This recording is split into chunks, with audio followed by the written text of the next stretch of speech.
Hi friends. நாங்க வந்து இப்போ ஒரு மேட்ச் ப்ரிவ்யூ பேசலாம்னு வந்திருக்கோம். என்ன மேட்ச்னு பார்த்தீங்கன்னா, SRH vs RCB Uppal Hyderabad stadium நடக்குது. ஸோ வந்து டாப் 2க்காக சண்டை போட போறாங்க. இது இன்னைக்கு வந்து நேற்று மேட்ச்ல ஜிடி ஜெயிச்சதுனால அவங்களும் 18 பாயிண்ட் எடுத்து அவங்க டாப் 2ல இருக்காங்க இப்போ. ஸோ எஸ்ஆர்எச் ஜெயிச்சாலுமே ரன் ரேட் கொஞ்சம் அதிகமாக ஜெயிக்கணுன்ற மாதிரி இருக்கும். ஆர்சிபி ஜெயிச்சாலே போதும், அவங்க வந்து டாப் 2ல எப்படியும் மெயின்டைன் ஆயிடுவாங்க. தோத்தாலுமே கொஞ்சம் கம்மி டிஃபரன்ஸ்ல தோத்தாங்கன்னா கூட அவங்களுக்கு ரன் ரேட் இருக்கனால அவங்க மெயின்டைன் ஆயிடுவாங்க. ஸோ நம்ம வழக்கம் போல டீம் சேஞ்சஸ்ல இருந்து போயிடுவோம். ஆர்சிபி சொல்லுங்க யோகி, ஆர்சிபி என்ன சொல்ல எப்பவுமே போறீங்க? டாப் 2 போயிடுவாங்க எனக்கு தெரிஞ்சு.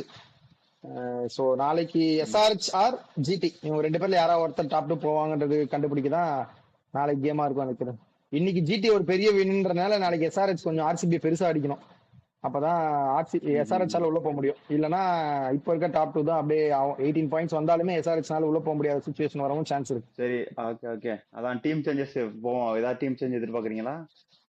ஆர்சிபில எனக்கு தெரிஞ்சு கொஞ்சம் சேஞ்சஸ் இருக்கும். ஏன்னா போன மேட்ச் பட்டிதார் ஆடல, பட்டிதார் வெளியே ரெஸ்ட் கொடுத்துருந்தாங்க. ஸோ பட்டிதார் உள்ள வந்துருவாரு. இப்போ அவங்களுக்கு கனன்றம் என்னன்னா வெங்கடேஷ் ஐயர் ரெஸ்டார் போன மேட்ச். இப்போ வெங்கடேஷ் ஐயரை உட்கார வைக்க முடியாது அவங்களால. அது என்ன நடக்குதுன்னு பார்க்கணும். எனக்கு தெரிஞ்சு இது உப்பல்ன்றதுனால ஒரு ஸ்பின்னர் போறோம்.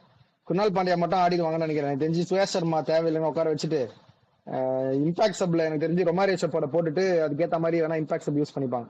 ஸோ எனக்கு தெரிஞ்சு வெங்கடேஷ் ஐயரும் ஆடுவாரு, தேவதத் படிக்கலாம் ஆடுவாங்க, இவரும் பட்டிதாரும் ஆடுவாங்கன்னு நினைக்கிறேன் நாளைக்கு. இல்ல, என்ன கேட்டா ஜாக்கப் பெத்தல உட்கார வச்சுட்டு வெங்கடேஷ் ஐயரை ஓபன் பண்ண விட்டுறலாம். ஆனா ஓபன் பெத்தல் பண்ண விட்டான்னா ஆடுவாருன்னு உனக்கு தோணுது. எங்க இது வரைக்கும் ஒன்னும் ஆடல. ஏன்னா இல்ல உனக்கு அதாவது வெங்கடேஷ் அடிச்சாரு இப்ப நீ. ஆடுவாருன்னு தோணுது. ரன் அடிப்பாருன்னு நான் சொல்றேன். அந்த ஆடு அந்த ஆடுவாரா? ஆமா அதான்டா உனக்கு இப்போ வெங்கடேஷ் ஐயர் அடிச்சிட்டாரு, அவரை தூக்க முடியலன்றதுக்காண்டி நீ ஸ்பின்னரை வெளியே எடுக்கிறதுக்கு பதிலா அவரை நீ ஓபன் பண்ண வச்சுட்டு விராட் கோலியோட பட்டிட்டர் வந்ததா அவர் இடத்துல போட்டேன்னா உனக்கு அப்படியே இருக்கும்ல லைன் அப். இல்ல, பவுலிங்கும் மாறாது, பேட்டிங்கும் மாறாது. எனக்கு தெரிஞ்சு இவங்க வெங்கடேஷ் ஐயரை உள்ள நுழைக்க தான் பார்ப்பாங்க. ஏன்னா சால்ட் வந்துட்டாருன்னா திருப்பி அவர் ஸ்பாட்டுக்கு வந்துருவாரு. அப்போ திருப்பி நீங்க ஐயரை உட்கார வைக்கிற சுச்சுவேஷன் ஆயிடும். பிளே ஆஃப்ஸ்க்கு சால்ட் வந்துருவாருன்ற மாதிரி தான் பேசுறாங்க. சோ எனக்கு தெரிஞ்சு அந்த ஸ்பாட் டிஸ்டர்ப் பண்ணுவாங்கன்னு எனக்கு தோணல. சால்ட் ஸ்பாட் இவங்க 3 பேருமே உள்ள நுழைக்க தான் பார்ப்பாங்க. முன்னாடி நம்ம பேசிட்டு இருந்த மாதிரி எனக்கு தெரிஞ்சு ரொமாரியோ ஷெப்பர்ட இம்பாக்ட்ல வச்சுட்டு அவருக்கு பேட்டிங் வரலன்னா மேபி அடிஷனல் பவுலர் வந்து டஃபி இல்லைன்னா அந்த மாதிரி பவுலர்ஸ் யாராவது ஆடிக்கலாம், அந்த மாதிரி யோசிப்பாங்களோன்னு எனக்கு தோணுது. அதுவும் இல்லாம நீங்க பாத்தீங்கன்னா அவங்க சுயேஷ் சர்மா பெருசா யூஸ் பண்ணவே இல்லை இந்த சீசன். மேக்ஸிமம் 2 ஓவர் போடுறாரு, எல்லா மேட்சும் 2 ஓவர் அடி வாங்குறாரு. ஆனா பெருசா அந்த மாதிரி ஒன்றும் டேர்னிங் ட்ராக்கும் அவங்க ஆடல. ஏன்னா அவங்க ஆடின எல்லா இடமே கொஞ்சம் ஓரளவுக்கு ஸ்பின் ஃப்ரெண்ட்லியா இல்ல. அவங்க ஆடின பிச்சுமே ஈவன் தோ அவங்க சிஎஸ்கே அந்த மாதிரி எங்கேயாவது சிஎஸ்கேல வந்து ஆடல, சென்னையில ஆடல. ஸோ அந்த மாதிரி ஸ்பின் ஃப்ரெண்ட்லியா இருக்க ட்ராக்ஸ்ல இன்னும் ஆடல. அதனால சுயேஷ் சர்மா இன்னும் கேம்க்கே வரல அவங்களுக்கு. ஆனாலுமே 2 ஓவர் போட்டுட்டு எனக்கு தெரிஞ்சு ரொமாரியோ ஷெப்பர்ட் வச்சுதான் மீதி 2 ஓவர் தள்ளுறாங்க. அதுக்கு அவங்க அடிஷனல் பேசராகவே அடிக்கலாம்னு தோணுது எனக்கு. ஃபர்ஸ்ட்ல இருந்து தோணுச்சு. இப்போ வெங்கடேஷ் ஐயர் பெர்ஃபார்ம் பண்ணிட்டாரு. ஸோ எனக்கு தெரிஞ்சு இந்த ஆப்ஷன் தான் அவங்க போவாங்கன்னு தோணுது நாளைக்கு. அதான் சுயேஷ் சர்மா வந்து அந்த இது ஒரே ஒரு மேட்ச்ல வந்து ஜிடி வந்து 3 ஓவர் பவுண்டரி இல்லாம கடைசி பினிஷ் பண்ணுவாங்க. அந்த மேட்ச் மட்டும் தான் கொஞ்சம் போட்டாரு. இது எல்லா மேட்சும் நீ சொன்ன மாதிரி 2 ஓவர் அந்த மாதிரி கொடுத்து முடிச்சு விட்டுறாங்க. போன சீசன் அவர் தான் அவங்களுக்கு மெயின் விக்கெட் டேக்கிங் பவுலரா இருந்தாரு. இந்த மேட்ச் பெருசா அவர் யூஸ் பண்ணல. ஏன்னா உனக்கு புவி பவர் பிளேலயே கொஞ்சம் விக்கெட்ஸ் எடுத்து இது பண்றதுனால கொஞ்சம் அவங்களுக்கு அது தேவைப்படல. அதான் பஞ்சாப் மேட்ச் கூட 4 ஓவர் போட்டாரு. ஆனா 4 ஓவர்ஸ் 15 நினைக்கிறேன். ஸோ ரன்னுக்கு தான் போறாரு. பெருசா விக்கெட்டும் அவ்வளவா போன சீசன் எடுத்த மாதிரி எடுக்கல. ஸோ அது ஒரு பெட்டர் ஆப்ஷன் தான். நீங்க ரசிக் தான் அடிக்கலாம் அவர் ஸ்பாட்ல. ஏன்னா அவர் கொஞ்சம் நல்லாவே போடுறாரு, கட்டர்ஸ் எல்லாம் போடுறாரு. உங்களுக்கு தேவைன்னா டஃபி அடிக்கலாம். அந்த மாதிரி ஒரு ஆப்ஷனும் இருக்கு. அதான் அது கொஞ்சம் யோசிக்கலாம். ஏன்னா இப்போ வெங்கடேஷ் ஐயர் அடிச்சனால கண்டிப்பா எனக்கு தெரிஞ்ச அந்த ஆப்ஷன் தான் போவாங்க. ஐயரை ஃப்ளோட்டரா வச்சுப்பாங்கன்னு தோணுது எனக்கு. அவங்க ஏற்கனவே இம்பாக்ட் பிளேயர் வச்சு அப்படிதான் முன்னாடி ஆடிட்டு இருந்தாங்க. அதுதான் பண்ணுவாங்கன்னு நினைக்கிறேன் நாளைக்கும். அதுவும் இல்லாம நீ வந்து டஃபி ஆடலான்னு சொன்னப்போ டஃபி வந்து 4 ஓவர் 40 மேல எப்பயுமே 4 ஓவர் 40, 4 ஓவர் 45 அந்த மாதிரி தான் போட்டிருக்காரு. அவர் முதல் மேட்ச் எஸ்ஆர்எச்சோட இந்த சீசனோட ஃபர்ஸ்ட் மேட்ச் ஆர்சிபி எஸ்ஆர்எச் நடந்தப்ப மட்டும்தான் அவர் நல்ல எக்கனாமியோட விக்கெட் எடுத்து போட்டாரு. அதுக்கப்புறம் இந்த எல்லா மேட்ச்லயுமே 4 ஓவர் 50, 4 ஓவர் 45 விக்கெட்ஸும் விடல. அந்த முதல் மேட்ச்ல 3 விக்கெட் விழுந்தது தான். அதுக்கப்புறமாவே 3 விக்கெட் தான் எடுத்திருக்காரு எல்லா மேட்சும் சேர்த்து. அவர் எப்படி நம்பி ஆப்போசிட் ஆப்ஷன் பாத்தீங்கன்னா சொல்றேன். நீங்க அந்த சைட்ல 4 ஓவர் உங்களுக்கு யார் போடுறா? இவரோட 4 ஓவர் 2 ஓவர் சுயேஷ் சர்மா போடுறாரு, 2 ஓவர் ஷெப்பர்ட் போடுறாரு. எப்படியும் அவங்களும் 4 ஓவர் 40 போட்டுடுறாங்க. சோ நீங்க அதுக்கு ஒரு பவுலரா போட்டு 4 ஓவர் 40 வாங்குறது வேற இல்ல. நீங்க ஷெப்பர்ட் வந்து தேவையா யூஸ் பண்ணிக்கலான்ற நான். ஷெப்பர்ட் எத்தனை பால் பேட்டிங் ஆனாரு இந்த சீசன்? நீங்க 2 மேட்ச் ஆனாரு. அவருக்கு பெருசா அதான் 2 மேட்சுமே ஆர்சிபி கொஞ்சம் வேகமா எல்லாம் மேல டாப் ஆர்டர் எல்லாம் அவுட் ஆன மேட்ச் தான் 2. ஒன்னு ஆர்ஆரோட அவுட் ஆனாங்கன்னு நினைக்கிறேன். இன்னொன்னு வந்துட்டு யாரோட அவுட் ஆனாங்க, ஜிடியோட அவுட் ஆனாங்கன்னு நினைக்கிறேன். அந்த 2 மேட்ச் தான் அவர் பேட்டிங் அவ்வளோ பேட்டிங் கிடைக்காதப்போ நீங்க எனக்கு தெரிஞ்சு அதை வச்சு ஃபில் பண்ணிக்கலாம். அதுக்காக சொல்றேன் எனக்கு தெரிஞ்சு அப்படி போறது பெட்டர். அவங்க என்ன யோசிக்கிறாங்கன்னு பாப்போம். ஏன்னா நீங்க இதுக்கு மேல நான் ஏன் ஸ்பின்னுக்கு சொல்றேன்னா, நீங்க பிளே ஆஃப்ஸ் ஆட போறது எல்லாமே சீம் ஃப்ரெண்ட்லி ட்ராக் தான். தரம்சாலால ஆட போறீங்க, நியூ சண்டிகர்ல ஆட போறீங்க, அதுக்கப்புறம் ஜிடி அகமதாபாத்ல ஆட போறீங்க. சோ ஒரு ஸ்பின்னர் போறோம், அவங்க அந்த சைட்ல போவாங்களோன்னு எனக்கு தோணுது. வெங்கடேஷ் ஐயர் அடிச்சனால இன்னும் கொஞ்சம் ஸ்ட்ராங்கா அந்த சைட் போவாங்கன்னு தோணுது. Okay okay. எஸ்ஆர்எச் சைடுல வெங்கடேஷ் ஐயர்ட்ட பால் கொடுத்தா அவருமே பவுலிங் போடுவாரு. அதான் தேவைன்னா வெங்கடேஷ் யூஸ் ஐயர்ட்ட பால் பண்ணிக்கலாம். கொடுத்தா அவருமே போடுவாரு. எஸ்ஆர்எச் சைடுல அவங்க அந்த இதே இப்போ ஆர்சிபி நம்ம பேசுற அந்த 14-15 பிளேயர் தான், அதே மாதிரி தான் அவங்களும் 14-15 பிளேயர். அந்த அவரு பிரபுல் இங்கே, ஹர்ஷ் தூபே, அப்புறம் வந்துட்டு இவர் சிவாங் குமார், இந்த மாதிரி மாத்தினே இருக்காங்க அவங்க. அந்த அந்த சேஞ்ச் தான் இருக்கும், மத்தபடி அவங்க பெருசா சேஞ்ச் சேஞ்ச் இருக்காது. இருக்காது. ஹரிஷ் தூபே எனக்கு தெரிஞ்சு ஆட மாட்டாங்க ஸ்பின்னர் இப்போதைக்கு. சோ மேபி ஒரே சேஞ்ச் நம்ம முன்னாடி பேசுற மாதிரி ஸ்மரன் ரவிச்சந்திரன் ஸ்லாஷ் அனிகேத் வர்மா அந்த ஒண்ணு மட்டும் வேணா யோசிப்பாங்க. பட் ஆனா ஸ்மரனுக்கும் பெருசா பேட்டிங்கும் வரல, அவரும் தப்பு எதுவும் பெருசா பண்ணல. தெரிஞ்சா அந்த ஆப்ஷன் போக மாட்டாங்க. அவங்க அனிகேத்துல இருந்து கொஞ்சம் மூவ் ஆகி இவர் எப்படி ஆடுறான்னு பாக்கணும்ன்றதுக்காக தான் போயிருக்காங்க. எனக்கு தெரிஞ்சு ஸ்மரன் ரவிச்சந்திரன் தான் ஆடுவாங்க திருப்பி. அதான் அவங்களுக்குமே டாப் ஹெவியா தான் இருக்கு. உனக்கு டாப் 5ல டாப் 4ல வந்துட்டு 3 பேர் 500 பிளஸ் ரன்ஸ். அதாவது அபிஷேக் சர்மாவும் கிளாசனும் 500 பிளஸ் போயிட்டாங்க. இஷான் கிஷான் 490ல இருக்காரு, அவரும் போயிடுவாரு இன்னைக்கு. உனக்கு டிராவிஸ் 380 390 கிட்ட இருப்பாரு அவரும். கிட்டத்தட்ட சொல்ல போனா 4 பேருக்கு 400 பிளஸ் சீசன் இருக்கப்போ கீழே இருக்க பேட்ஸ்மேன் வந்து உனக்கு அந்த இம்பார்ட்டன்ஸ் குறையாம பினிஷ் பண்ணி கொடுத்தா கூட போதும். அந்த மாதிரி சலீல் அரோரா ஆடினாரு ஒரு மேட்ச் 10 பால் 30. ஸோ அது மாதிரி எதிர்பார்க்கறாங்க பேட்ஸ்மேன், அவ்வளவுதான். அந்த மாதிரி பேட்ஸ்மேன் அவ்வளவுதான் எதிர்பார்க்கறாங்க அவங்க. ஸோ அது பரவாயில்ல, அவங்களுக்கு ஒரு மாதிரி செட் ஆயிடுச்சு டீம். அவங்களுக்கு எப்ப அந்த பிரபுல் இங்கேயும் சகிப் ஹசனும் உள்ள வந்தாங்களோ அப்பயே ஒரு மாதிரி டீம் ஃபார்ம் ஆகி செட் ஆயிடுச்சு. அவங்க அதுக்கப்புறம் பெருசா அந்த சேஞ்ச் பண்ணவே இல்லை. ஒரு மேட்ச் மட்டும் ஹர்ஷல் பட்டேல் எடுத்து பார்த்தாங்க, சரி ஒர்க் ஆகலன்ட்டு திரும்ப அவரையும் டிராப் பண்ணிட்டு தான் ஆடுறாங்க.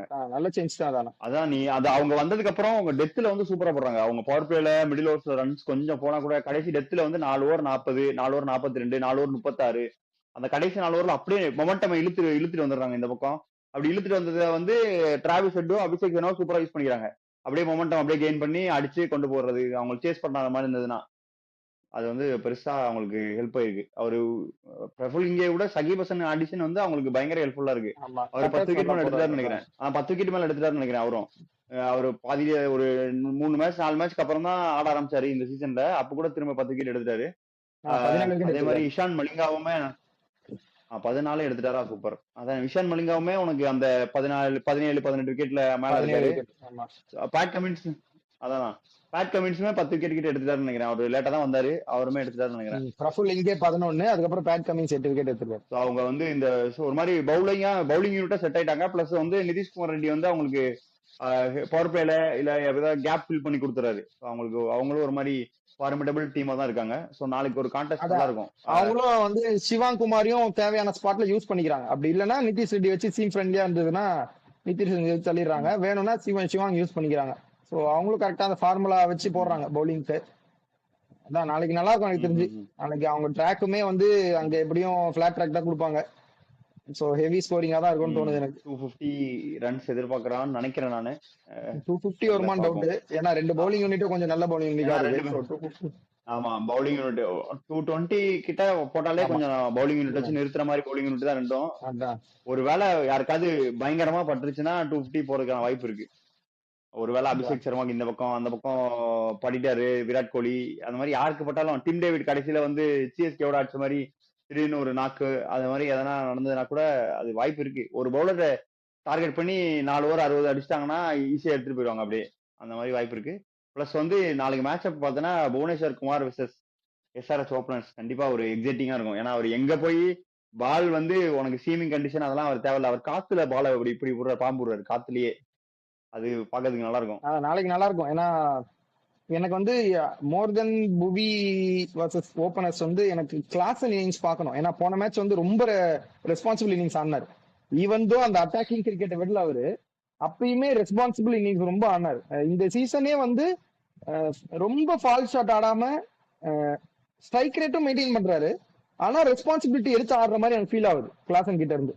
அது நான் போன சீசன்லாம் பார்க்கல. முன்னாடி ரொம்ப ஃப்ரீ ஃப்ளோயிங்கா ஜாலியா இஷ்டத்துக்கு ஆடிட்டு இருப்பாரு.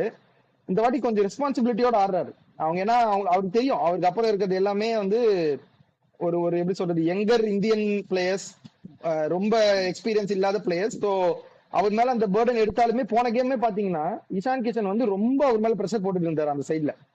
அப்பயுமே அந்த ஆர்ட் பவுண்டரிஸ் அசால்ட்டா அடிச்சாரு.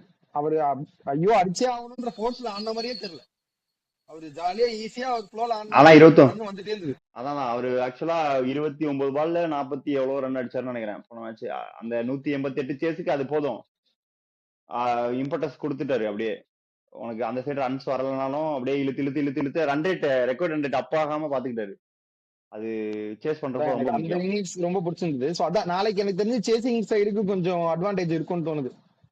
ஏன்னா ரெண்டு டீமுமே வந்து கொஞ்சம் குட் சைட் தான் என்னை பொறுத்த வரைக்கும். பேட்டிங்கும் சரி பவுலிங்கும் சரி ஆல்ரவுண்டா சொல்றேன். ஸோ சேசிங் தான் ரெண்டு டீமும் ப்ரிஃபரும் பண்ணுவாங்க. எனக்கு தெரிஞ்சு எஸ்ஆர்ஹெச் மேபி பேட் ஃபர்ஸ்ட் பண்றது ஆஃப் பண்ணலாம். பட் ஆனா சேசிங் தான் எனக்கு தெரிஞ்சு எடுப்பாங்க ரெண்டு டீமுமே. எப்படியும் 220 200 நினைச்சுன்னா அது சேசிங் டீமுக்கு கொஞ்சம் எனக்கு தெரிஞ்சு ஒரு ஒரு ஒரு அப்பர் ஹேண்ட் கொடுக்கும். சரி, அது இதெல்லாம் ஓகே தான். வெளியே ஒரு இஷான் கிஷனை பத்தி ஒரு கான்ட்ரவர்சி போயிட்டு இருக்கு.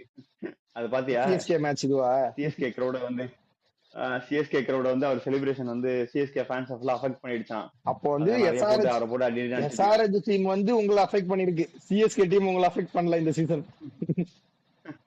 அதுதான் அவரு அப்போ இல்ல நான் அதுக்கு இஷான் கிஷன் பண்ணதுக்கு சப்போர்ட் பண்ணி நிறைய பேர் பார்த்தேன். ஏன்னா உனக்கு அவ்வளவு விசில் அடிச்சு அவ்வளவு நாய்ஸ் கிரியேட் பண்றப்போ ஒரு ப்ரெஷர், அதுவும் பிளேயரா ஒரு கிரன்ச்சான வின்னிங் சிச்சுவேஷன் கொண்டு வர்ற, அதாவது அவர் தான் ஆடிக்க ரெஸ்பான்சிபிளா. அப்ப ஃபுல்லா வின்னு காதுல கேட்டதுக்கு அவரு அந்த ஃப்ரஸ்ட்ரேஷன் வெளியே கொண்டு இல்ல அவரு எனக்கு தெரிஞ்சு அவரு வந்து கொஞ்சம் ஏதாவது அபியூஸ் கேட்டிருப்பாரு. ஏன்னா அவர் ரொம்ப கஷ்டப்பட்டு இருந்தாருங்க பேட்டிங் ஆடும்போது. மேபி அந்த டைம்ல ரொம்ப இரிட்டேட் ஆகி அவரு ப்ரெஷரை வந்து கொஞ்சம் ரொம்ப எடுத்துட்டு போயிட்டாரு போல. அதனால அவர் ஜெயிச்சு கொடுத்தவே அவரு டென்ஷன்ல கொஞ்சம் பண்ணிட்டாரு. இதெல்லாம் நார்மலா எல்லாருக்கும் நடக்கிறது தான். இதெல்லாம் ஒரு பெரிய இஷ்யூவே கிடையாது. உங்களுக்கு இந்த அவர் விசில் அடிச்சு உங்களை டென்ஷன் பண்ணல, உங்க டீமே உங்க இந்த சீசன் டென்ஷன் பண்ணிருக்கு, அது தெரியல அவங்களுக்கு. பிளஸ் அவர் இந்த கிளாஸ் அண்ட் சண்டையுமே அவருக்கு கொஞ்சம் அஃபெக்ட் ஆயிருக்கும். ஏன்னா அவர் கூட நின்று ஆடிட்டு இருந்தாரு நல்லா. அவர் அவுட் ஆனே சாம்சனோட ஒரு சண்டை போட்டாருல, அதுமே கைய போட்டு ஒரு எல்லாமே சேர்ந்துதான். அப்புறம் என்ன அது அவங்க போட்டாங்களா இல்ல இஷான் கிஷனுக்கு சொல்றேன், எல்லாமே சேர்ந்துதான் அவருக்கு அந்த கிரன்ச் சிச்சுவேஷன்ல நடந்த ஒரு இதுதான். அதெல்லாம் பெருசா நம்ம எடுக்க கூடாது. மேபி ஃபேர் பிளேயர் பாயிண்ட்ல ஒரு 2 பாயிண்ட் குறைச்சுக்கோங்க, அவ்வளவுதான். அவங்களுக்கு 2 பாயிண்ட் கிடைச்சதா, அதுதான் முக்கியம் அவங்களுக்கு. அவன் ஜெயிச்சுட்டு அவன் குவாலிஃபிகேஷன் ஆயிட்டான். அவன் அதுக்கப்புறம் என்ன இப்ப டாப் 2க்கு சண்டை போட்டுருக்கான். அதனால அவன் ஒரு ஃப்ளோல பண்ணிட்டே போயிட்டே இருப்பாங்க அவங்க. அதெல்லாம் பெருசா ஸ்போர்ட்ஸ்ல செலிப்ரேஷன் எல்லாம் பெருசா எடுத்துக்க கூடாது. நீ வந்துட்டு என்ன பண்றது, ஒரு ஜெயிச்சிட்டாங்க, ஒரு ப்ரெஷர் சிச்சுவேஷன்ல இருந்து வெளியே வந்து ஜெயிச்சிட்டாங்க, அதுவும் அவங்க ஹோம் கிரவுண்ட் இல்லாத இடத்துல ஜெயிச்சிட்டாங்கன்றப்போ கொஞ்சம் செலிப்ரேட் பண்ணதான் செய்வாங்க. அதுக்கெல்லாம் பார்த்தா என்ன பண்ண முடியும்? அவன் நோட்ஸ் எடுத்து காமிக்கிறான், அதுக்கெல்லாம் என்ன பண்றது? அதுக்கு இது பரவாயில்ல. ஆனா அவர் வந்து ஃபேன்ஸ் எல்லாம் போன்னு சொல்லாம இருந்திருக்கலாம். விசில் மட்டும் அடிச்சு விட்டுருக்கலாம், ஃபேன்ஸ் எல்லாம் போன்னு சொல்லாம இருந்திருக்கலாம். ஃபேன்ஸ் வர்றதுனால தான் அவங்களுக்கு ரெவன்யூவே வருது, அதை பண்ணாம இருந்திருக்கலாம். மற்றபடி ஓகே தான். அதெல்லாம் நம்ம பேச முடியாது. இதுதான் இந்த மேட்ச்க்கு அதான் இம்பார்ட்டன்ட் கான்டெஸ்ட் பாத்தீங்கன்னா எனக்கு தெரிஞ்சு புவி வர்சஸ் எஸ்ஆர்ஹெச் ஓபனர்ஸ் கொஞ்சம் நல்லா இருக்கும். இந்த சைட்ல Pat Cummins versus Virat Kohli நான் பார்க்கணும். ரொம்ப சீக்கிரமா விராட் கோலி அவுட் ஆனார்னா அது ஆர்சிபி மேல பிரஷர் போடக்கூடிய ஒரு விஷயம் தான். ஸோ அதனால எஸ்ஆர்ஹெச் சைட்ல அதையுமே கொஞ்சம் பார்ப்பாங்க. பேட் கமின்ஸ்க்கும் கொஞ்சம் விராட் கோலி கொஞ்சம் சில டைம் கேஸா தான் இருந்திருக்காரு. ஸோ நாளைக்கு என்ன நடக்குது ஏதுன்றது பார்க்கணும். அது ஆஸ் யூஷுவல் பெத்தல் அவுட் ஆயிடுவாரு பவர் பிளேலயே. ஸோ அவங்க திருப்பி படிக்கல் வந்துருவாரு, பார்ப்போம். ஸோ இதுதான் நம்ம மேட்ச் அப்ஸ் எதிர்பார்க்குறோம். சரி, ப்ரெடிக்ஷன் போயிடுவோம். ப்ரெடிக்ஷன்ல வந்துட்டு இவன் ஸ்ரவன் வந்துட்டு ஆர்சிபி சொல்லியிருக்கான், பக்தா வந்துட்டு எஸ்ஆர்எஸ் சொல்லியிருக்கான். வெங்கட் பையன் என்ன சொல்றான்னு தெரியல.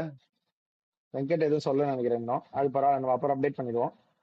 நாளைக்கான டஃப் கேம் தான். எனக்கு தெரிஞ்சு டாஸ் வின் பண்ணி யாரு பவுலிங் போடுறாங்களோ அந்த டீம் வின் பண்ண போகுது. சோ நம்ம இப்ப வந்து கேம் ப்ரெடிக்ட் பண்ண போறது இல்ல, டாஸ் ப்ரெடிக்ட் பண்ண போறோம். நீங்க யார் சைடு போலான்னு இருக்கீங்க? சொல்லு, நீ என்ன போவீங்க?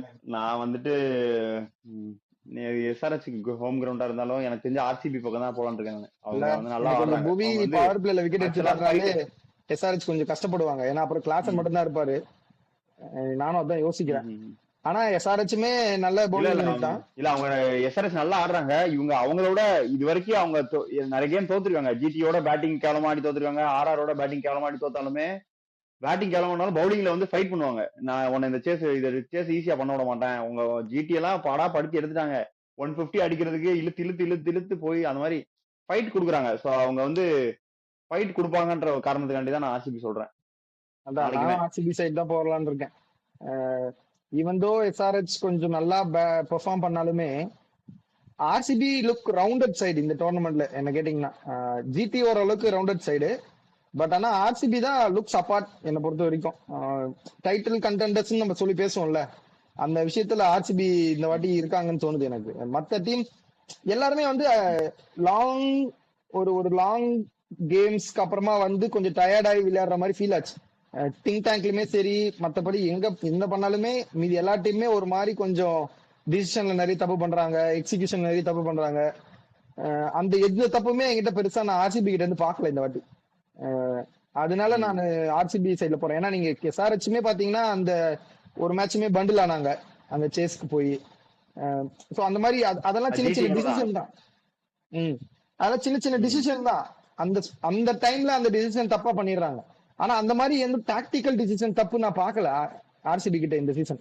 அதுவும் இல்லாம அவங்க பிளேயர்ஸ் எல்லாமே ஃபார்ம்ல வேற இருக்காங்க எல்லாருமே. உனக்கு விராட் கோலி அடிக்கிறாரு, படிடார் அடிக்கிறாரு, படிக்கல் அடிக்கிறாரு, குருணால் பாண்டியா வந்து ஒரு மேட்ச்ல அடிக்கிறாரு, டிம் டேவிட் அடிக்கிறாரு, ஃபினிஷ் பண்ணி கொடுக்குறாரு. அதனால அவங்க அதான் ஷெப்பர்டு வந்து உனக்கு கடைசி ஒரு 10 பால்ல 25 ரன் அடிக்கணும்னா வந்து அடிப்பாரு. அதனால அவங்களுக்கு வந்து ஒரே ஒரு ஆளு அடிக்காத பெத்தல் தான். அவரு கூட நாளைக்கு அடிக்கிறதுக்கு வாய்ப்பு இருக்கு. ஒருவேளை பிளாட் ட்ராக் போட்டீங்க அப்படின்னா அவரும் போடுறதுக்கான வாய்ப்பு இருக்கு உங்களை. அதனால ஆர்சிபி கிட்ட வந்து அவங்க வந்து இம்பாக்ட் சப் வந்து ஒரு ஆல்ரவுண்டரை வச்சுக்கலான்ற அளவுக்கு அவங்களுக்கு குஷன் இருக்கு. நம்ம ஆல்ரவுண்டர் இம்பாக்ட் சப் வைக்கக்கூடாதுன்னு பேசிக்கிட்டு இருக்கோம். வெங்கடேஷ் ஐயர், ரொமாரியோ ஷெப்பர்ட் 2 பேருமே ஆல்ரவுண்டர் தான். உனக்கு அவங்கள இம்பாக்ட்ல வச்சு ஆடுற அளவுக்கு அவங்களுக்கு டீம் ஸ்ட்ரென்த் இருக்கு. அதனால பயங்கர ஸ்ட்ரென்த்தா தான் இருக்காங்க. பேக் டு பேக் டிராபிஸ் அடிக்கிறதுக்கான வாய்ப்புல போய்கிட்டு இருக்காங்க அவங்க. ஏதாவது நடுவில் பிரேக் வருதா இல்லையான்னு பார்ப்போம் நம்ம. ஸோ நாளைக்கு மேட்ச்ல வந்துட்டு நாங்க இப்போதைக்கு 3 பேர் ஆர்சிபி, ஒரு ஆள் எஸ்ஆர் சொல்லியிருக்கோம். வெங்கட் கிட்ட நாங்க கேட்டு சொல்றோம் நாளைக்கு அவர் என்ன சொல்றாருன்றத. இன்னொரு அந்த மேட்ச் முடிஞ்சோடனே நாங்க மேட்ச் ரிவ்யூல வந்து உங்களை சந்திக்கிறோம். அதுவரை பாய் பாய் ஃப்ரம் புல்ஸ்வர்ஸ். பாய். ஊர் சுத்தி பயவுல நினைச்சியா? நாங்கெல்லாம் வயிறு நிறைய சாப்பிடணும், வஞ்சனை இல்லாம உழைக்கணும். ஆஹா, அருமையான பாலிசி. Keep it